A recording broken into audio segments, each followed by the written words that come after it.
क्या सीमांचल के मुसलमानों से वो माफ़ी मांगेंगे कि मैंने गलत कहा था, या फिर वो एमएलसी का इलेक्शन नहीं लड़ेंगे। उनको मालूम है कि सीमांचल के किशनगंज के मुसलमानों को कैसे यूज करना है, हिंदू भाई को कैसे यूज करना है, दलित भाई को कैसे यूज करना है, ये खेल खेलना उनको बहुत अच्छा आता है। किशनगंज के भी जो एमपी हैं, एमएलए हैं, क्या वो भी नींद की दवा खा के सो गए हैं?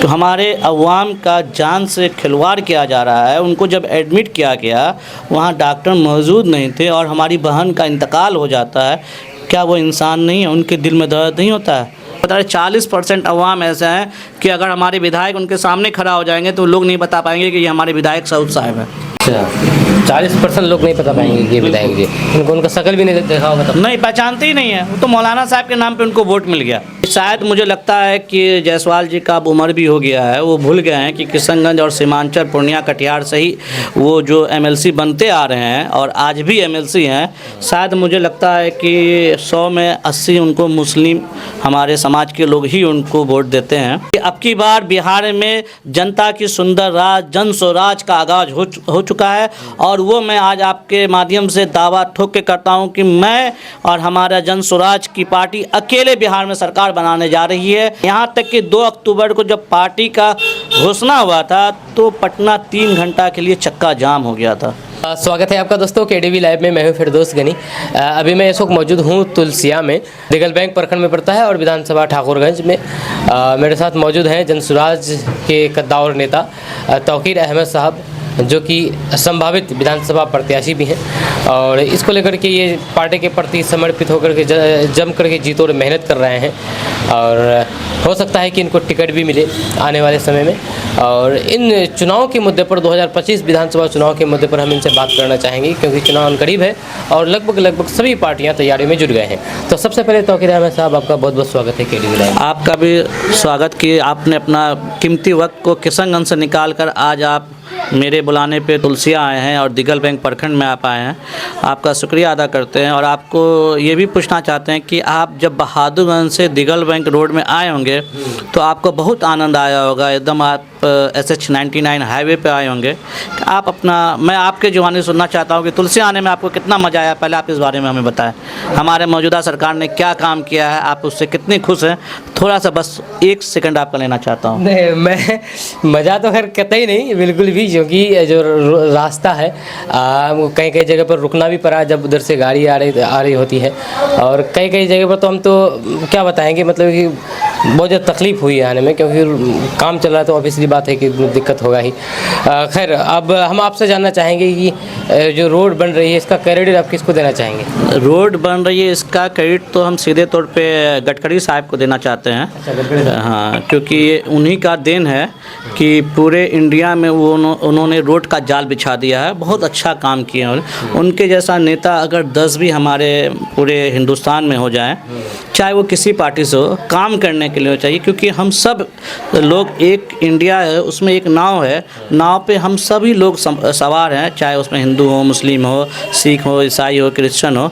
अगर उस नाव को अच्छे से सजाया जाए तो उसका सब कोई आनंद लेंगे। अगर उस नाव में छेद हो जाता है तो जब पानी नाव में घुसेगी तो सब कोई डूबेंगे। वो पानी ना हिंदू को डुबाएगी, ना मुसलमान को, ना सिख को, ना ईसाई को, वो सबको डुबा देगी। तो इसी तरह अगर हमारा इंडिया का, हिंदुस्तान का अगर तरक्की होता है तो सबके लिए, आज ये रोड जो बन रहा है उसमें हिंदू मुसलमान सब चलेंगे। ऐसा नहीं है सिर्फ हिंदू चलेंगे, सिर्फ मुसलमान चलेंगे या सिर्फ दलित चलेंगे, सब लोग चलेंगे।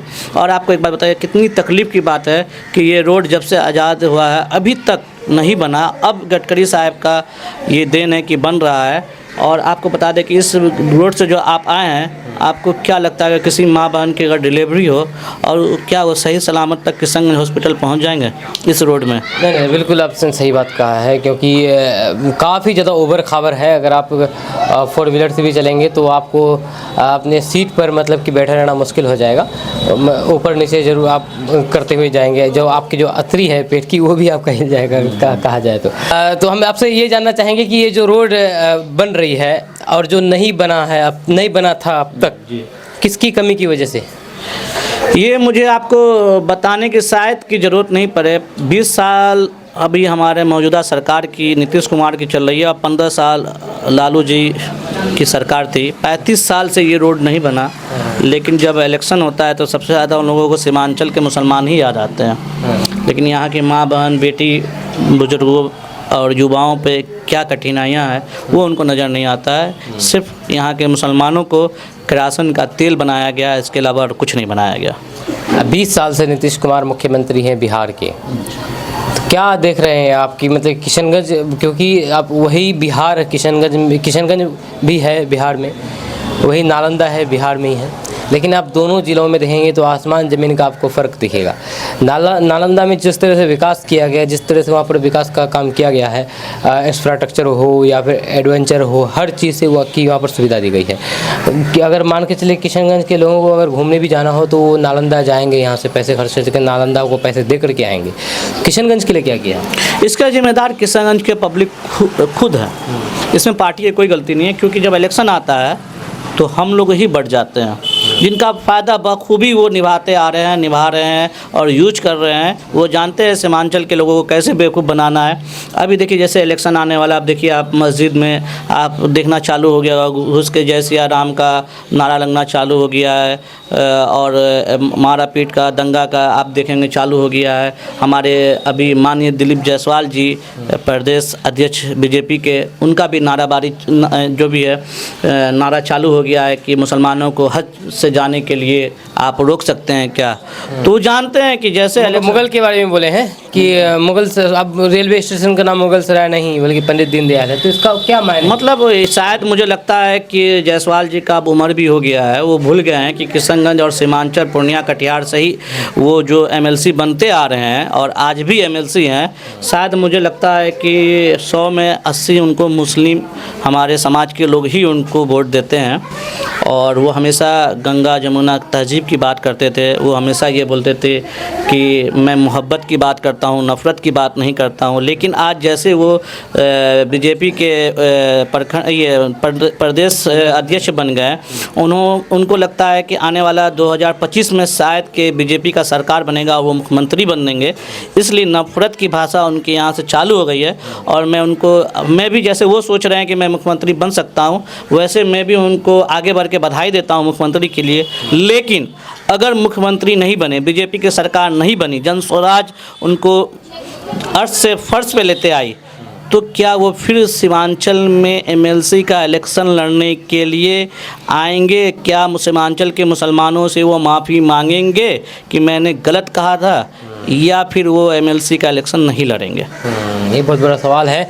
और अक्सर अपने जनसभाओं में अपने संबोधन करते हुए एक बात वो अक्सर कहा करते थे, अब तक अगर कहा जाए तो, कि नफ़रत के नाम पर, ना सियासत के नाम पर हम वोट मांगते हैं मोहब्बत के नाम पर। तो आपको क्या लगता है कि इस तरह के शब्द आगे सुनने को मिलेगी कि नहीं? और नहीं, वही तो हम कहें कि ये शब्द को वो जब वापस अगर सरकार नहीं बनेगी और 110% नहीं बनेगी, क्योंकि अब की बार बिहार में जनता की सुंदर राज, जन स्वराज का आगाज़ हो चुका है।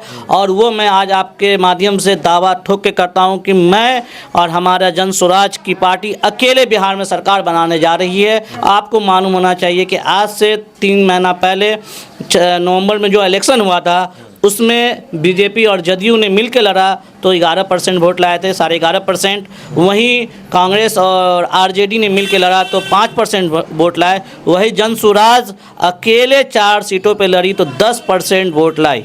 जबकि मैं सिर्फ 1 महीना 11 महीना की हमारी पार्टी थी, और हमारे सूत्रधार प्रशांत किशोर का वो जलवा था, उनको इलेक्शन लड़ाने का वो तरीका है जो जिनसे वो पहचाने जाते हैं, जो 1 महीना में 10% वोट लाए। अभी तो मेरे पास पूरा 12 महीना है, और 12 महीना में 10% को भी बचा लिए हम तो 20% तक जाएंगे। लेकिन आपको बताएं, अगर 10% भी हमने बचा लिया तो बिहार में मेरा अकेले सरकार बन रहा है। क्या लगता है कि 1 महीने की पार्टी जहाँ पर 10% वोट लाए, तो आप लोग कितना उत्साहित हैं कि मतलब कि आने वाले चुनाव को लेकर? उत्साहित आपको देखने मिल रहा होगा। छोटी छोटी सभा प्रशांत किशोर वहाँ पे जो पटना में करते हैं, आश्रम में, सत्याग्रह आश्रम में, गाड़ियों का हुजूम लग जाता है। और मैं आज 23 साल से राजनीतिक से मैं जुड़ा हुआ हूँ, पंचायत अध्यक्ष से लेकर प्रदेश तक, ठीक है। लेकिन आज तक किसी भी पार्टी की इतनी हैसियत नहीं हुई कि कोई भी मीटिंग में इतना जनसभा को इकट्ठा करना। यहाँ तक कि 2 अक्टूबर को जब पार्टी का घोषणा हुआ था तो पटना 3 घंटा के लिए चक्का जाम हो गया था। 8 लाख लोग वहाँ वेटनरी कॉलेज पहुँचे थे और अपने खर्च से पहुँचे थे, पार्टी बनाने पहुँचे थे। पार्टी की तरफ से 1 रुपये का भी कोई सहयोग नहीं किया गया था। तो प्रशांत किशोर क्या है ये मुझे और आपको बताने की ज़रूरत नहीं है। पूरे हिंदुस्तान के लोग प्रशांत किशोर को जानते हैं कि प्रशांत किशोर क्या चीज़ है। इसीलिए पूरे बिहार के जो भी आरजेडी, बीजेपी, जदयू, कांग्रेस सब बौखला गए हैं, बौखलाहट में उल्टा सीधा बयान दे रहे हैं। ठीक है, ये आप समझ लीजिए, जो कल तक जन स्वराज का नाम लेने से कतरा रहे थे वो आज खुल के जन स्वराज के खिलाफत की बात करते हैं। उनको डर हो गया है कि अब हम बिहार से हमारा बोरिया बिस्तर बांधने का टाइम आ चुका है। क्या जादू कर दिए आप लोग जो 10% वोट लाए हैं? कहीं मतलब कि जो मौजूदा सरकार है या फिर विपक्ष में जो भी पार्टियां हैं उनसे लोग उब तो नहीं गए हैं एक तौर पर कहा जाए? नहीं, हमने कोई जादू नहीं किया। हमने सिर्फ जनता की, अवाम की जो तकलीफ़ है उस तकलीफ़ के बारे में बात किया, लोगों को जागरूक किया कि आप आज 35 साल से जिनको वोट देते आ रहे हैं, जो हमारे हमराह बने हुए हैं, हमारे हमदर्द बने हुए हैं, वो सिर्फ हमको बेवकूफ़ बनाते आए हुए हैं। तकलीफ़ की बात तो उधर भी पार्टियां कर रही हैं, विपक्ष में बैठे कर रहे हैं कि हम आपको रोज़गार देंगे, आपकी परेशानी दूर करेंगे, फलाना चीज़ करेंगे। जुमलाबाजी शायद आप भूल गए। अमित शाह ने बोला था कि जब हमारी सरकार बनेगी तो 15-15 लाख रुपए सबके अकाउंट में आएंगे। क्या आज तक आया? तो जुमलाबाजी है। हम लोग प्रशांत किशोर जुमलाबाजी नहीं करते हैं, वो करके दिखाते हैं। पद यात्रा उन्होंने किया, आज 2 साल से पद यात्रा कर रहे हैं। अभी बीच में रुका था, फिर रमज़ान के बाद से फिर पद यात्रा उनकी चालू होगी और डायरेक्ट हम लोग माँ बहन बुजुर्गों से जाके उनके घर पे मिल रहे हैं, ना कि वो हमसे मिलने आ रहे हैं। हम घर पे जा रहे हैं, हम दुख दर्द जो भी है उसको दूर कर रहे हैं और हम अपने युवाओं को जागरूक कर रहे हैं। और ये लास्ट होली बिहार के युवाओं की होगी कि ये होली बनाने बाहर से बिहार आएंगे। अब की बार मेरा ये वादा है कि 2025 के बाद जो युवा यहाँ आएंगे होली बनाने, वो दोबारा बिहार से नहीं जाएंगे। उनको यहाँ रोज़गार जन स्वराज देगी। हमारे युवाओं को अब यहाँ से पलायन करने की ज़रूरत नहीं है। तो यहाँ पर फिर सवाल ये उठता है कि काफ़ी संख्या में लोग बाहर रहते हैं, करोड़ों की संख्या में कहा जाए, तो इतने लोगों को पॉसिबल है यहाँ पर रोज़गार देना? नहीं तो हम तो आगाज़ करेंगे ना, शुरुआत तो करने जा रहे हैं ना। आप अभी से घबरा जाएंगे इतने आदमी, शुरुआत हम करने जा रहे हैं। जब शुरुआत होगी तो 1 से 10, 10 से 100, 100 से 1000, 1000 से 1 लाख बनेगा। शुरुआत तो करना होगा ना, कि डर से हम शुरुआत ही नहीं करें। लोकल मुद्दे पर बात करना चाहेंगे। अभी हाल फिलहाल ही कल की ही बात है, किशनगंज में एक नर्सिंग होम में एक गर्भवती महिला की मौत हो गई। ये जाता है, आरोप ये लगाए जाते हैं कि यहाँ पर डॉक्टर नहीं थे और कुव्यवस्था रहने के कारण, व्यवस्था ठीक नहीं रहने के कारण महिला की मौत हुई है, गर्भवती महिला की। क्या कहना चाहेंगे आप इस तरह? और लोग ये भी आरोप लगा रहे हैं कि इस तरह से जो चाय पान की दुकान की तरह नर्सिंग होम खुल रहे हैं, इस पर कोई भी रोक नहीं है। क्या कहना चाहेंगे? मैं सबसे पहले मेरी जिस बहन का कल इंतकाल हुआ है उसके लिए मुझे बहुत दुखी है और दुख के अलावा तो और कुछ हम लोग कर नहीं सकते हैं। लेकिन साथ ही साथ मेरा आज यहाँ से आपके माध्यम से आवाज़ है कि क्या हमारा जो बिहार की अभी मौजूदा सरकार है वो नींद की गोली खा के सो गई है क्या? कि किशनगंज के भी जो एमपी हैं, एमएलए हैं, क्या वो भी नींद की दवा खा के सो गए हैं? आज चाय पान की दुकान की तरह नर्सिंग होम अवैध रूप से खुलते जा रहा है, उस पर उनका ध्यान नहीं जा रहा है, या ध्यान जा रहा है क्या उनको वहाँ से कमीशन जा रहा है? आखिर कोई तो कोई वजह होगा। चाहे तो वो सोए हुए हैं या तो उनको कमीशन जा रहा है। तो हमारे अवाम का जान से खिलवाड़ किया जा रहा है। उनको जब एडमिट किया गया वहाँ डॉक्टर मौजूद नहीं थे और हमारी बहन का इंतकाल हो जाता है, क्या वो इंसान नहीं है? उनके दिल में दर्द नहीं होता है? आखिर इसका रीज़न क्या है कि हमारे जो भी किशनगंज के माननीय मंत्री हैं, विधायक हैं, वो लोगों को ये नहीं दिख रहा है? इनका आवाज़ उनको नहीं उठाना चाहिए? हाँ, हम आपके बारे में बात करना चाहेंगे कि आप जन स्वराज पार्टी से जुड़े हुए हैं और आने वाले चुनाव को लेकर के आप टिकट के दावेदार भी हैं। इसको लेकर के आपने अप्लाई भी किया है, जो भी इसकी प्रक्रिया हो वो पूरी भी की है? जी, पूरी और सबसे पहले पूरी की है, ये भी अब बात है। तो क्या लगता है कि अगर मान के चले पार्टी अगर आपको टिकट देती है 2025 विधानसभा चुनाव में, अगर आपकी जीत हो जाती है, तो क्या सबसे पहला काम करना चाहेंगे? सबसे पहला काम जो मैंने आपको जो जिस विषय में भी आपने बात किया कि जो कल मेरी बहन का इंतकाल हो गया नर्सिंग होम में, सबसे पहला काम मेरा वही होगा कि अपनी माँ बहन के लिए मेरे ब्लॉक में जो हॉस्पिटल है, दो मंजिला हॉस्पिटल बना हुआ है जो सरकार के तरफ से यहाँ बनाया हुआ, लगभग अब मेरे ख्याल से 4-5 साल हो गया होगा। यहाँ पे सबसे पहले मैं सीजर का व्यवस्था करवाऊँगा, यहाँ डॉक्टर मुहिम करवाऊंगा और यहाँ से मेरी माँ बहन को किशनगंज सीजर के लिए जाने की ज़रूरत नहीं पड़ेगी। यहाँ पे सफाई का पूरा, अभी अगर आप अभी जाएंगे हॉस्पिटल, इतना गंदगी है कि आप अंदर जैसे घुसेंगे जनरल वार्ड में आप उल्टी कर देंगे। तो इस सब चीज़ पे मेरा सबसे पहला काम होगा माँ बहन के लिए काम करना। उसके बाद अपने बच्चों के लिए जो यहाँ पे शिक्षा के लिए बहुत पीछे हैं, सिर्फ खिचड़ी के लिए स्कूल जा रहे हैं, ना कि पढ़ने के लिए स्कूल जा रहे हैं। जब खिचड़ी की टाइम जब 12 बजेगा तो आप देखिएगा हर घर से बच्चा बर्तन लेके खिचड़ी लेने के लिए चला जाता है। माँ बाप भी खुशी खुशी बर्तन दे के भेजते हैं कि जाओ बेटा खिचड़ी लेके आओ। हम जब हमारी सरकार आएगी तो हम खिचड़ी लेने के लिए नहीं भेजेंगे, बल्कि अच्छा शिक्षा के लिए, अच्छी पढ़ाई, अच्छी एजुकेशन के लिए स्कूल में बुलाएंगे। स्कूल में बच्चों की बैठने की अच्छी जो भी सुविधा है वो करवाएंगे। पंखा हो, टाइल्स हो, मिनरल वाटर हो, सारी सुविधा हम लोग देंगे। उसके बाद युवाओं का पलायन रोकेंगे। और हमारे यहाँ जो खेती होती है, आज हमारे किसान यहाँ पे खेती करते हैं अपने पेट को चलाने के लिए, घर चलाने के लिए, लेकिन अब हम खेती उनसे उनकी ज़मीन की लैब से टेस्ट करवाएंगे। टेस्ट करवाने के बाद उस ज़मीन पे जो मसाला अच्छा उपजाऊ होगा उसको लगवाएंगे और मनरेगा के तहत उनका लेबर का पेमेंट करवाएंगे। ज़मीन मालिक का सिर्फ ज़मीन और जो उनकी बीज मसाला का ख़रीदने का वही लगेगा। मजदूरी का पैसा हम मनरेगा से उनको दिलवाएंगे। ये बहुत बड़ा हमारे किसान भाइयों को, हमारे जन स्वराज प्रशांत किशोर का जो सोच है उससे फ़ायदा पहुंचेगा सीमांचल के लोगों को। ये बहुत अच्छी बात कही आपने। आपने कहे कि मतलब किसानों के लिए करेंगे, बाकी फलाना ये जो भी शिक्षा हो या रोज़गार हो, महिलाओं के लिए करेंगे। हाँ। तो एक चीज़ हम आपसे यही जानना चाहेंगे कि अब तक आखिर देखा जाए तो बिहार में, खासकर किशनगंज में, जो एक इंसान को जो मौलिक जो बेसिक सुविधा है वो चीज़ नहीं मिल पा रही है, चाहे स्वास्थ्य के मामले पर हो, शिक्षा के मामले, ये तो है लेकिन सिर्फ नाम का है, काम का कुछ नहीं। अगर आपको अच्छा स्वास्थ्य चाहिए, अच्छा अगर शिक्षा चाहिए तो आपको पलायन करना पड़ेगा यहाँ, जो कि एक बेसिक नीड है एक इंसान के लिए, इंसान के जीवन के लिए। इसके बगैर एक इंसान मतलब आगे बढ़ ही नहीं सकता है। तो क्या कहना चाहिए, अब तक ये चीज़ नहीं हो पाया है।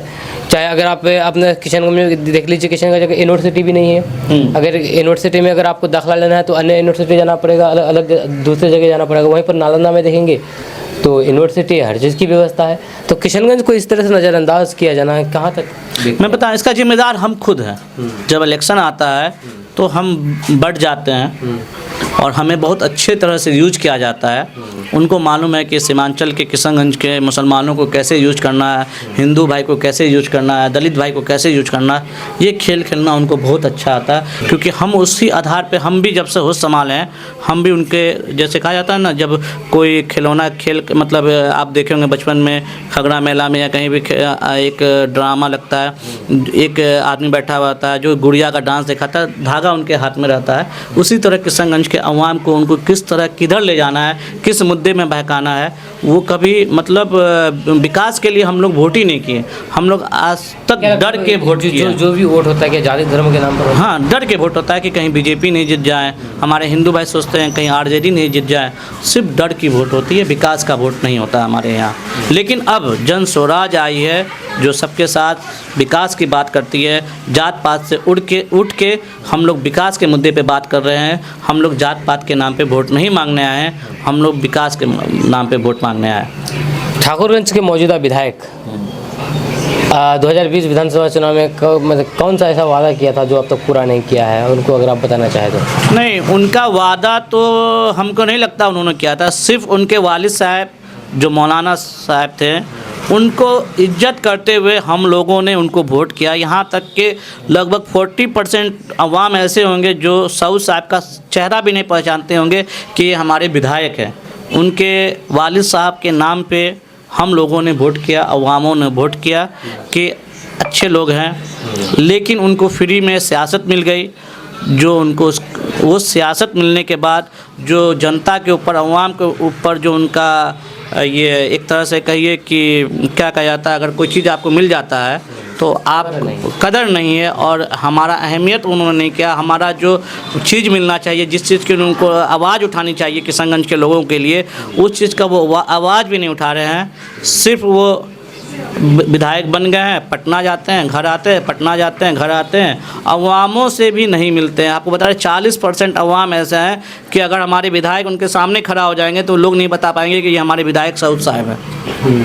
अच्छा, 40% लोग नहीं पता पाएंगे कि ये विधायक जी, उनको उनका शक्ल भी नहीं देखा होगा तब। नहीं, पहचानते ही नहीं है। वो तो मौलाना साहब के नाम पे उनको वोट मिल गया, लेकिन इस बार वो जाएंगे तो जनता ही उनको बताएगी। आप लास्ट में क्या कहना चाहेंगे कि आप अपने विधानसभा क्षेत्र के लोगों से अपने दिल की बात जो आप कहना चाहें?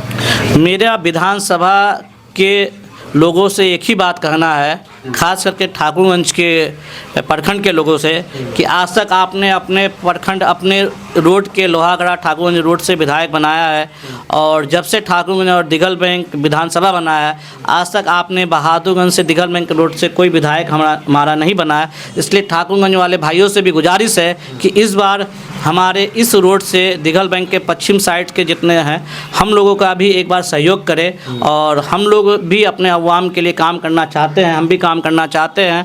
आपने सबको एक बार 5 साल का मौका दिया, और ठाकुरगंज और दिघल बैंक के अवामों से मेरा गुजारिश है कि एक बार मुझे भी आप लोग मौका दें 5 साल का। इंशाअल्लाह आपके उम्मीद पे आपसे ज़्यादा खरा उतरूँगा।